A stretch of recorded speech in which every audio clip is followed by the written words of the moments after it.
Okay, so last time I introduced you to myself, so you pretty much have an idea of who I am a little bit. I didn't want to go too in depth on the character change or anything like that, but I just wanted to explain who I am and how I got my start. I know it's a lot of information, but if it gave you value, thank you for listening to it all the way through, or even just a minute of it.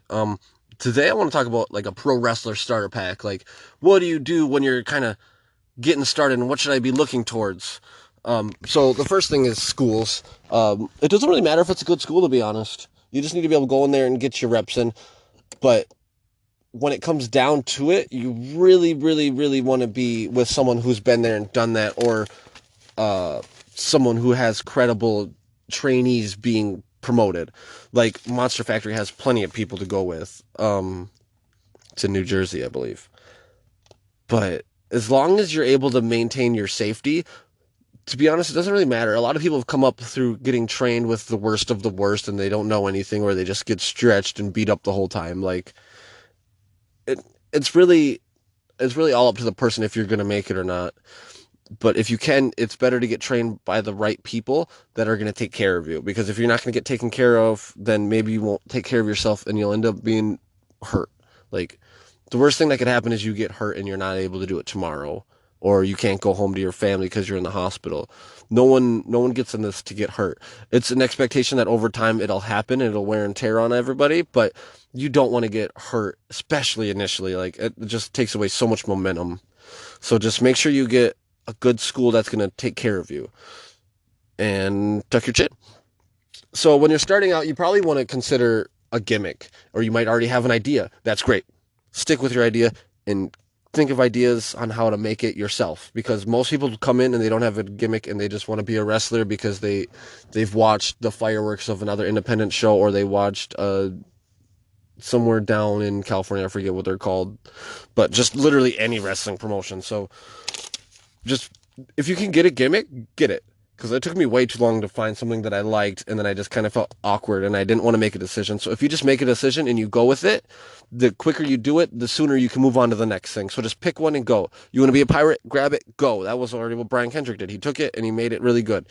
Um, if you want to be a robot, be a robot. If you don't like it next week, scrap it. If you want to be Cinderella, grab it, keep going, drop it if you don't like it. Just keep going. Because the longer you take to find something, the longer it's going to take you to kind of break out. There's a lot of good examples of like people who switched over their characters over time. And it's usually not the first gimmick character idea that you have that you're going to be with your whole time. So the sooner you get your first one done, and you can make moves, and you can make, like, you can learn how to create a character, the sooner you're going to be done with it, and the more you can take on to the next character that's going to be even better. So you can start to add like little chains, or you can add little sparkles on your trunks, or if you're me, you can put mermaid sequins all over them. So like just whatever you can do, just find something that you like, or that's even opposite of you, because maybe that's more comfortable, so you can have that safe space of, it's not me, it's my character. Just make sure you're safe. Um, if you're looking for gear, they do e-lucha. I've heard good and bad things. So when you're going to somewhere that's like really renowned and it's mostly on the internet, there are always going to be good and bad things. So take it with a grain of salt, and just know that what you pay for is what you get, especially with going online to other people that have been recommended to you. You could lose a lot of money, or you could just be really unhappy with the quality of the gear that you receive. So make sure that you're going to go with someone who's established at least. There's high spots. They do okay. I bought some stuff from there when I was first starting. I had red trunks and black trunks. I bought mediums because I read what it said for the waist, and it fit me in the waist, but my butt was way too big. So just be careful with that. Make sure you know what your dimensions are. I should have probably been a large or an extra large. um, if you're looking for like knee pads or kick pads or even wrestling shoes, you can just go on Amazon and find wrestling shoes. My feet are a little bit wider, so I had to get up a size for like the last 2 years. I just recently bought some new ones. Yay me.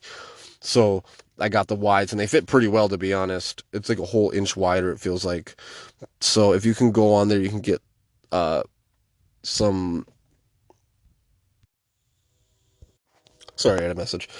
If you really are desperate for like gear, just message literally any wrestler that you met, and they'll probably send you to high spots or elucha, or if they've got like a really reliable guy that's doing a lot of the local work, they'll probably send you to him. So just, just take care of yourself and make sure that you get someone who's going to give you your money's worth, because if you spend $50 on a pair of trunks that you like, it's going to be worth it in the long run, as opposed to spending $30 on a pair of trunks that you don't like. For wrist tape, I just go to like Target or Walmart and get athletic tape to wrap around. It's pretty much that simple. One of the more important things that a lot of people are going to start to utilize now, especially in our day and age, is social media.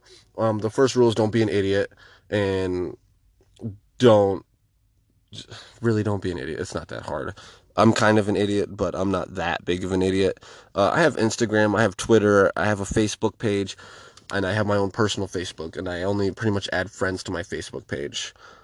So if you can get an Instagram and post pictures on there, and you can post like ideas, or you can post that you're in the ring training, it's good to start as soon as possible. The sooner the better. I was really, really slow to start to social media because I didn't like it, and I was so self-conscious about everything. I didn't even want to create a Facebook page, and then I did, and I was like, oh, this is how it works. And it took Airwolf a long time to convince me to get a Facebook page, because that's usually how people get reached out to. I thought, I have an email, people will reach out to me, this is professional. Nobody reaches out on email unless you're actually sending out an email. So if you're not sending emails to promotions, you're really not going to be getting any emails. So you don't necessarily need one until you're going to be trying to do extra work for the WWE or TNA, or you're looking to go to the Ring of Honor camps, little stuff like that. Make sure your Twitter is appropriate. Don't be racist. Don't be an idiot. Don't be an idiot. Don't be an idiot. Rule of 3. Just, that's pretty much as far as it goes. Just have fun on there and just try to engage with people. The worst thing that you can do is have a Facebook page and say, I wish I had more people that followed me, and then not post, or post only matches that are coming up. If people wanted to see that, they just follow the promotions. Like, you have to be smart about it. Your social media page is your personal social media page to share. So I like to share pretty much everything. I'm a very oversharer. Depending on how I'm feeling, I'll post like 10 to 12 times a day, maybe. On Instagram, I'll post like 3 or 4 times. And on Twitter, I'll post like once or twice a day, and then I'll comment a bunch. So anything you can do to kind of build up what you're doing. For merch, you can go to a local place for t-shirts.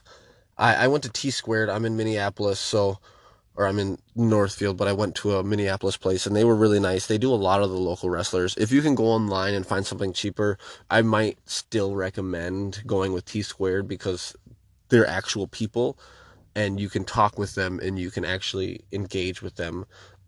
It's less than $10 a shirt if you order about 20 of them. So make sure you get the soft kind. Don't get the cheap one, even if you can't afford it. Just get nice ones and then sell them for the $20 that you're going to sell them for.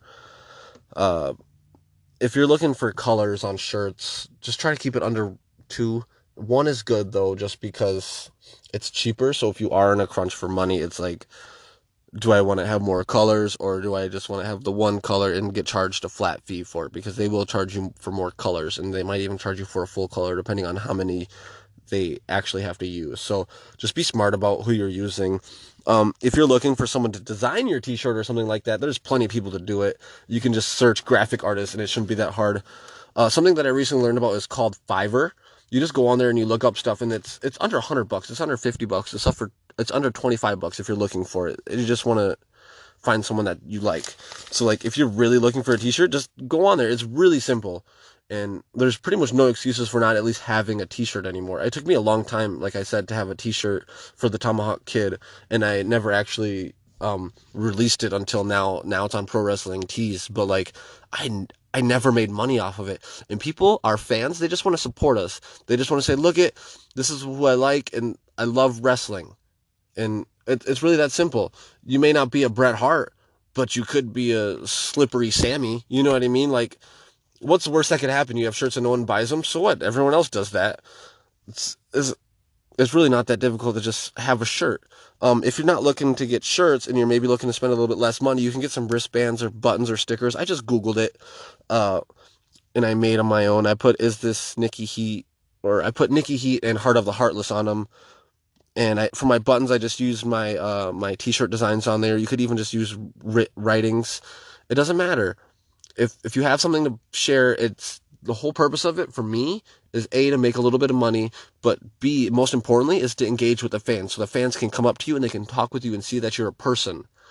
Or maybe that you're too much of a character. Like if you want to be a Hulk Hogan at the merchandise stand, that's amazing. Like that'll stand out. Someone will at least want to be like, hey, look at this guy, and then they'll come over and say hi, and they're like, oh, this guy was so crazy at the merchandise stand. I want to see him next time. Even if you're a bad wrestler, like sometimes it doesn't matter if you're a decent wrestler or you're a good wrestler. You could be 400 pounds and you'd still be booked somewhere. Like if you're a big enough character, or if you're 140 pounds and you're the most arrogant thing in the world because you think 140 pounds is the new 220. Like it doesn't matter. People just want to be entertained. So if you can do that, people might come see you in your merchandise. People do 8x10s. Some people will go to Walgreens and do like $3 an 8x10 and they'll sell it for 10 or they'll sell it for 5. That's a terrible idea. All I do is I go on qprints.com and it's 70 cents for an 8x10 and you can get up to 24 of them and they'll ship them really quickly. So if you order more than 25, they'll take a little bit longer. But what I did was I did like, I don't know if I did the gloss or the other one, but just pick one. I don't know if it matters, to be honest. I always do the making them check the art so that way I don't waste my money because I'm going to be spending money on it. For me, I spend about $25 with delivery fee for 24 pictures. So about $1 a picture with the added charge of having to have them check the artwork and then paying for the gloss on it. And if you sell them for $5 a piece, you're making 500% profit, $4 per picture. You can afford to lose one. You can afford to give one away. It doesn't really matter at that point. Like it looks professional, but speaking of professional, you want to make sure that you have a professional head take these pictures. You want to make sure that they look nice. And if you want to use an action shot, you should get permission from the photographer first. And if you have your opponent in there, make sure you get your opponent's permission. I really, really doubt they'd care, but just to be safe, because some of the professionals that take pictures do charge for them, and they just want a little bit of money back. And it's really not the worst thing that could happen is they get paid for their work. So take care of your coworkers as well as your photographers because they do the same drives that we do.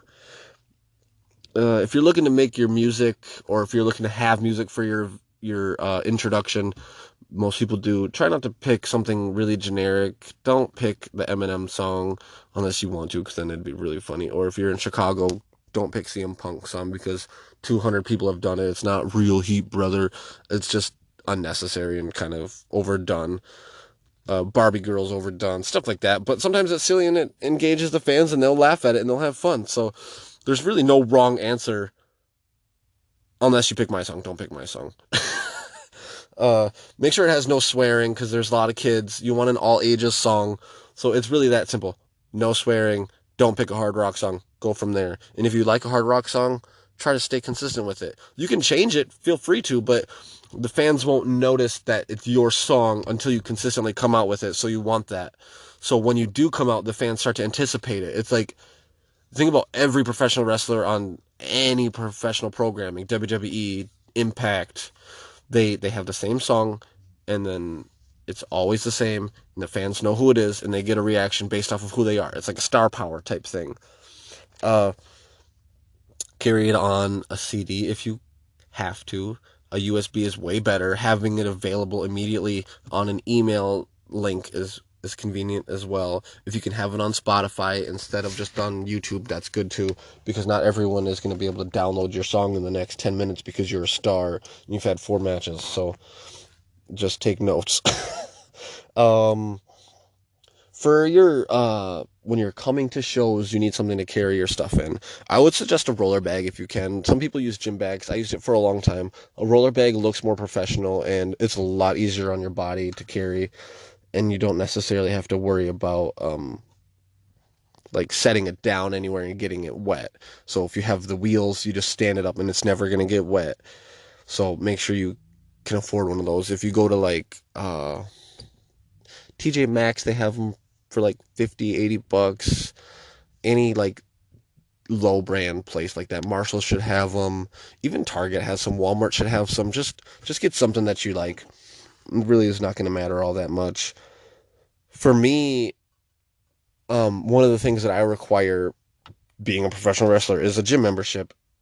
And I go to the Anytime here in town, but if you have money problems, Anytime might not work for you. Lifetime might not work for you. LA Fitness might not work for you, and you can only afford to go to the Planet Fitness, or you can go to Anytime Fitness, or not Anytime, sorry, 24/7 Fitness. Just any of those places that are a little bit cheaper. Just go. It's fine. All you have to do is start. So once you get started, then you can make your decisions. Because if you're not gonna start because you don't like that gym, then it's not gonna really benefit you unless you're going home every single day and you're doing squats and push-ups. Like, it's not really gonna help. Supplements, you don't need any. Just nothing special. I take fish oil, I take a daily vitamin, I take my antidepressant, I take pre-workout, I go to all these for my protein powder usually if I'm lazy. Unless I can afford it, then I will go to like Amazon or GNC. eBay also is a pretty good deal for pre-workouts because it's way cheaper. I like the gummy worm lit brand for my pre-workout. I just like it. It's got a lot of caffeine in it, and it gives me like the itchiness from the beta alanine. So if you don't like that, maybe look into something else. But you don't necessarily need a pre-workout or protein if you're eating okay for yourself. It's just one of those things that over time you start to want to push yourself a little bit harder, and it helps. But I know JDX, he doesn't even use pre-workout unless he has started to. Like, some people will just drink black coffee in the morning. It's not necessary. So if you're little financially unable to afford it, spend your money where you need to. Like, take care of your family. That's pretty much it that I have written down for my Pro Wrestler Starter Pack. If you're looking for me on social media, you probably have already found me. Say hi and say that you're listening to the podcast. I really appreciate all the time you've taken to put into this. If you're just getting started, or if you're just looking into for more tips, there's some stuff here for everybody, I feel like. So thank you so much.